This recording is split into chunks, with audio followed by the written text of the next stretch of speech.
اس آخری ہجرت کا زمانہ ہندوستان پر تیمور لنگ کے حملے اور بابر کی یورش کا زمانہ ہے۔ بعض قبیلوں نے کلات پر قابض ہو کر بلوچوں کو سندھ اور پنجاب کے میدانی علاقوں کی طرف جانے پر مجبور کر دیا۔ یہ واقعہ بلوچی تاریخ میں ناقابل فراموش ہے۔ اس واقعہ کے بعد یہ قوم دو گروہوں میں تقسیم ہو گئی۔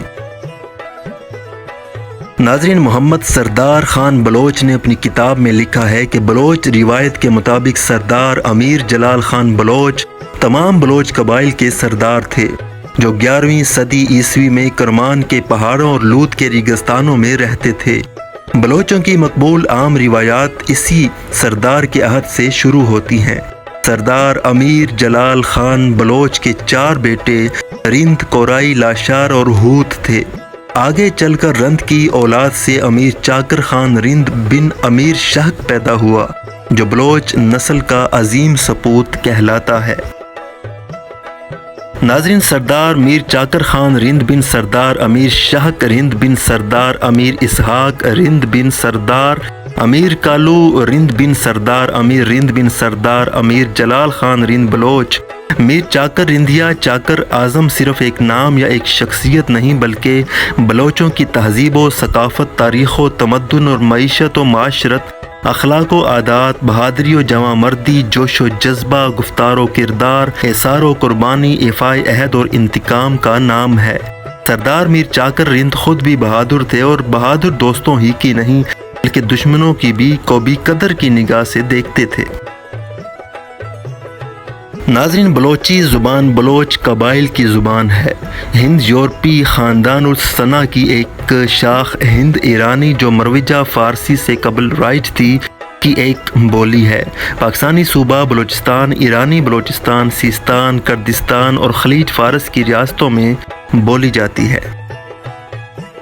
ناظرین، بلوچی ادب کی بات کریں تو بلوچی ادب کو 3 ادوار میں تقسیم کیا جا سکتا ہے۔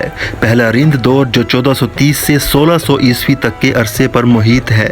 دوسرا خوانین کا دور جس کی مدت 1600 عیسوی سے 1850 عیسوی تک ہے۔ تیسرا دور برطانوی دور جو 1850 سے شروع ہوا اور اگست 1947 میں تمام ہوا۔ چوتھا ہم عصر دور جس کا آغاز قیام پاکستان سے ہوا۔ رند یا کلاسیکی دور میں بلوچ شعراء نے 4 بیت طرز کی رزمیہ داستانیں اور مشہور بلوچ رومان نظم لکھیں۔ اس دور کے شعراء میں سردار اعظم میر چاکر خان رند، میر بیوخ رگ رند، سردار گہرام لاشاری، میر ریحان رند، شیخ مرید، میر شہد اد رند، میر جمال رند اور شیخ مبارک قابل ذکر ہیں۔ خوانین کلات کے دور میں خان عبداللہ خان، جینت رند، جام درگ، ڈومپکی، محمد خان گشکوری، مٹھا خان رند اور حیدر بالاچانی شعراء نے شہرت پائی۔ برطانوی دور نے ملا فضل رند، ملا قاسم رند، مست توکلی، رحم علی پلیا خوسا، محمد علی چگا، رحمان چاکرانی، جوان سال بگٹی، بہرام جکرانی، حضور بخش جتوائی، ملا عبد النبی رند، ملا عزت پنجگوری، نور محمد پمپشی، ملا ابراہیم سربازی، ملا بہرام سربازی اور اسماعیل پل آبادی جیسے شعراء اور ادباء پیدا کی۔ ناظرین، قیام پاکستان کے بعد بلوچی ادب کی ترقی و فروغ کے لیے مؤثر کوششیں کی گئیں۔ 1949 میں بلوچستان رائٹر ایسوسی ایشن کا قیام عمل میں آیا۔ 1951 میں بلوچ دیوان کی تشکیل ہوئی اور بلوچی زبان کا ایک ماہوار مجلہ عمان کا اجرا ہوا۔ کچھ عرصے بعد ماہنامہ بلوچی جاری کیا گیا۔ اس کے فوری بعد ماہنامہ اولیس اور 7 روزہ دیر شائع ہوئے۔ 1959 میں بلوچی اکیڈمی قائم ہوئی جس کے زیر اہتمام متعدد بلوچی کلاسیکی کتب شائع ہو چکی ہیں۔ ہم عصر بلوچی شعراء میں سید ظہور شاہ ہاشمی، عطا شاد، مراد ساحر، میر گل خان نصیر، مومن بزاد، اسحاق شمیم، ملک محمد توکی، صدیق آزاد، اکبر بارکزئی، مراد آورانی، میر عبد القیوم بروچ، میر مٹھا خان مری اور ملک محمد پناہ خصوصیت سے قابل ذکر ہیں۔ نئی پود میں امان اللہ گچگی، نعمت اللہ گچگی، عبد الحکیم بلوچ، عبد الغفار ندیم، اللہ بخش بزدار، قاضی مبارک، سید خان بزدار، عبد الغفور لغاری اور صورت خان مری نے بلوچی ادب کے ناقدین کو کافی متاثر کیا ہے۔ ناظرین، اگر ہم بلوچ یوم ثقافت کی بات کریں تو بلوچ یوم ثقافت ہر سال 2 مارچ کو پاکستان، ایران، افغانستان، دبئی، مسقط، بحرین، سعودی عرب اور بھارت میں شایان شان انداز سے منایا جاتا ہے۔ یوں تو ہر قوم کو اپنی ثقافت پر ناز ہوتا ہے، اس دن کو روایتی جذبہ سے منایا جاتا ہے۔ بلوچ مرد، خواتین اور بچے اپنے روایتی لباس میں ملبوس رنگا رنگ ریلیاں نکالتے ہیں۔ مختلف اجتماعات کا بندوبست ہوتا ہے اور جشن کا سما ہوتا ہے۔ اس مخصوص دن کی تیاری بھرپور انداز سے ہوتی ہے تاکہ دنیا کو بلوچ ثقافت زبردست طریقے سے پیش کی جا سکے۔ بے شک ثقافت ہر قوم کی غمازی کرتی ہے، لیکن بلوچ جو غیور قوم ہے اپنی ممتاز ثقافت کو ایک کشش ثقل کے طور پر استعمال کرتے ہیں تاکہ پوری قوم جو بلوچ قوم ہے اس کو یکجا کیا جا سکے اور اس پر نازا ہوا جا سکے۔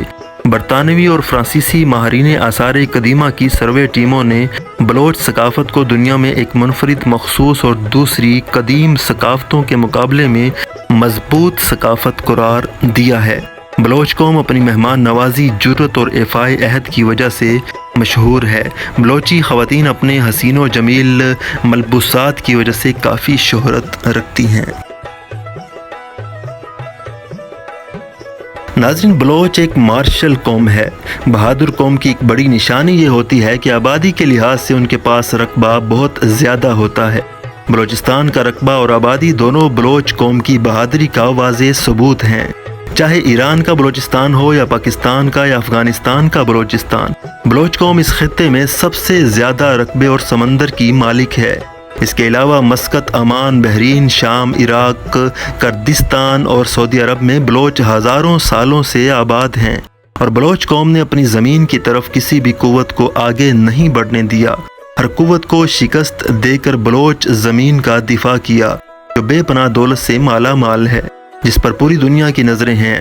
آج سے نہیں، صدیوں سے کبھی پرتگالیوں نے بلوچ بحیرہ پر قبضہ کرنے کے لیے حملے کی، شکست سے دوچار ہوئے، تو کبھی برطانیہ نے بلوچ دولت کو پانے کے لیے بلوچستان پر اپنا قبضہ جما کر دولت کو برطانیہ شفٹ کرنے کا سوچا، لیکن کامیاب نہیں ہو سکا، اور اس وجہ سے بلوچستان آج بھی قدرتی دولت سے مالا مال ہے اور پوری دنیا اس خطے پر نظر رکھ کے بیٹھی ہے۔ اور آج بلوچوں کی بہادری اور جنگجو صلاحیتوں کی وجہ سے 3 ملک فیض یاب ہو رہے ہیں۔ بلوچ اپنی سلطنت جو کہ ایران، افغانستان تک پھیلی ہوئی ہے کو نہیں محفوظ رکھتے تو بلوچ بحیرہ پر پرتگالی قابض ہوتے اور بلوچستان کی بہت زیادہ دولت ہندوستان کے کوہ نور ہیرے کی طرح برطانیہ کی ملکیت ہوتی۔ ناظرین، بلوچ قوم کے حوالے سے یہ تھی آج کی ایک مختصر سی ویڈیو۔ مزید اس طرح کی ویڈیوز دیکھنے کے لیے پاکیزہ ٹی وی کو سبسکرائب کر لیجئے، بیل آئیکن کو کلک کر لیجئے تاکہ آپ کے پاس نوٹیفیکیشنز پہنچتے رہیں۔